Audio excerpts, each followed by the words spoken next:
Good morning. Sunday, May the 17th, 2020. And I'm getting lost in them woods again because Sunday, today, it seems that everyone's out in force, no matter what time it is. So right now it's about 7:30 in the morning and it's pretty damn busy in this forest ecosystem.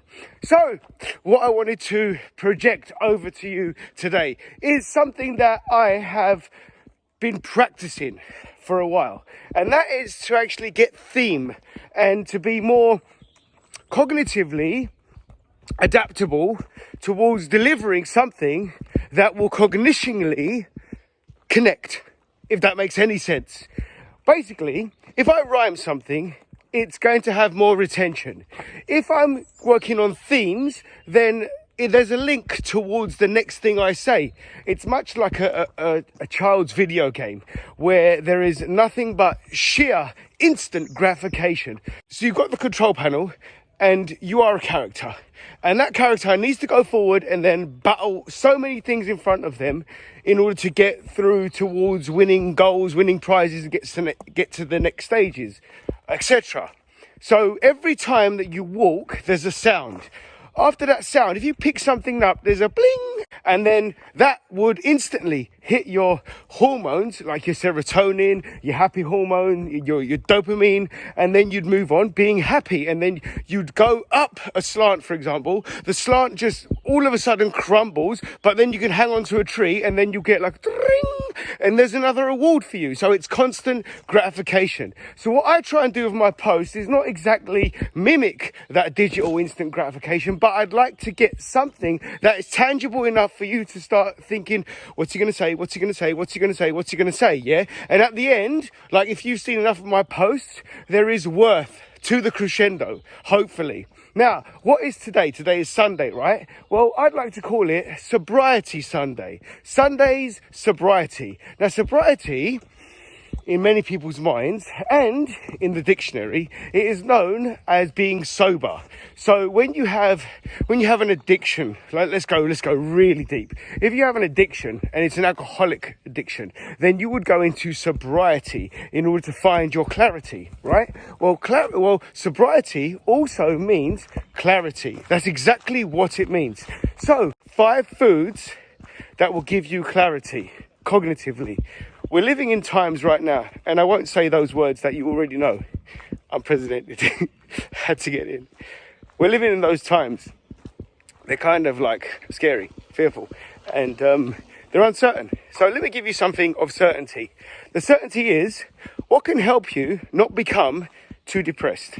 And before I get into those 5 foods, this is for everyone that's kind of feeling blah, kind of feeling down, self-worth, low self-esteem, and hopefully this will give you some food for thought because nutritional coach I am, so why not go with the theme?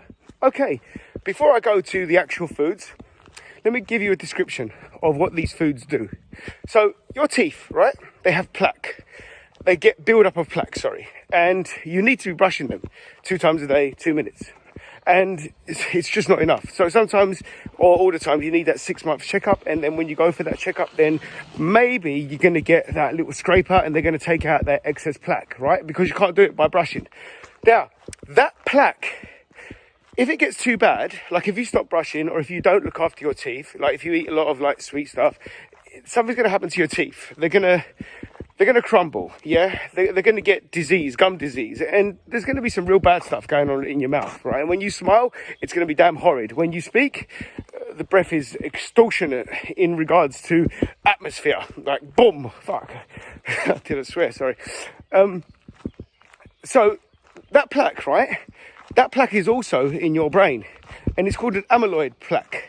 Now, an amyloid plaque is like what we call beta amyloids, and it's a formation of proteins that clunk together, and they're very sticky, and they stick on your brain, on your neurological pathways, and they kind of limit the effect of you thinking correctly, thinking smartly, thinking clearly. So cognitive. So what you hear about cognitive dissonance. So with your cognition, it becomes more difficult, and then there are conditions that get really, really bad, like Alzheimer's, and and dementia.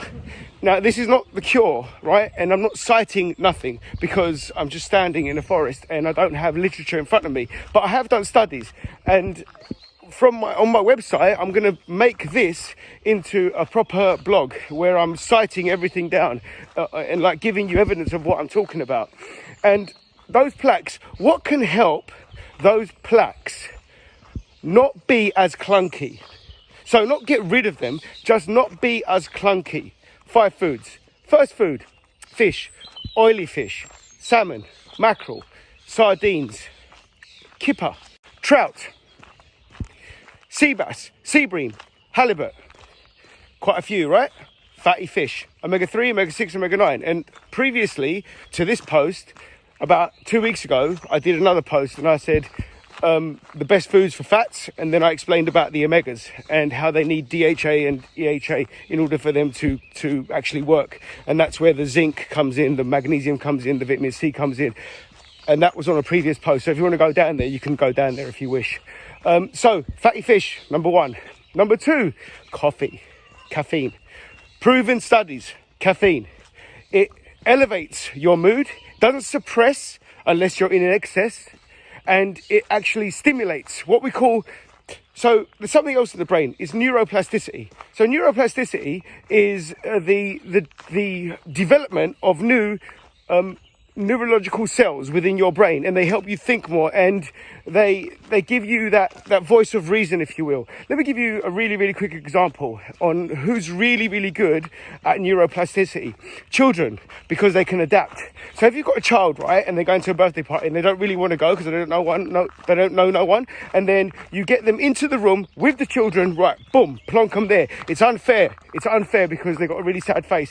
But then they start scoping, and then they start saying, right, okay, they got like a radar of who can be their new friend. By the end of it, like 1 hour into the party, they do not want to go because they've adapted to the situation. It's neuroplasticity. When you put a child in a classroom and they start learning with peers, not the shit that they're going through now, with peers, people in classroom, children in classroom, having that classroom experience, yeah? Now, when they're together, then they learn better. How do they learn better? Because they absorb like a sponge because of the neuroplasticity. So coffee does that for your brain, helps it all out. Seeds, pumpkin seeds especially. The reason why I was saying pumpkin seeds is because they've got micro minerals, which are selenium, they have magnesium, potassium, and all of these they help your metabolic process work and function better. And within the brain, the elements that you get from the zinc and from the magnesium, they really help your cognitive become more alert. Then we've got number 4. Blueberries. We've got blueberries. Now, blueberries are fruits and wonderful colour. And that colour itself is what does the job with good antioxidants. Antioxidants are those things that fight off free radicals. Free radicals are bacteria in the air. And within us, we've got some antioxidants.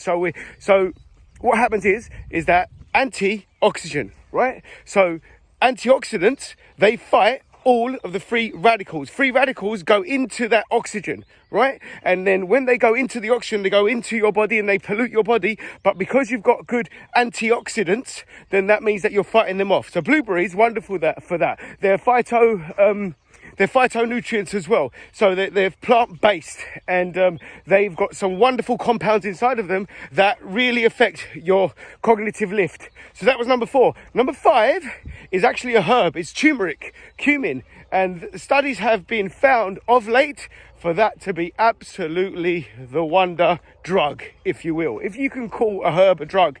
Turmeric, curcumin. The thing that makes it all yellow. There is so much involved in that with your cognitive faculty. So that's been proven to limit your short-term memory loss, and also it helps with your long memory, with your long-term memory as well. And those are my 5. You got your fatty fish, you got your coffee, you got your caffeine, you got your pumpkin seeds, you got your blueberries, and you got your cumin, your turmeric. So hopefully that gives you some value, and hopefully that can lift some mood, and hopefully that can clear some cognitive fog, and we can start lifting the fog. And there's the theme for today. So today is Sunday's sobriety. So Little comments, that would be beautiful. Shares, be wonderful. See you on the other side.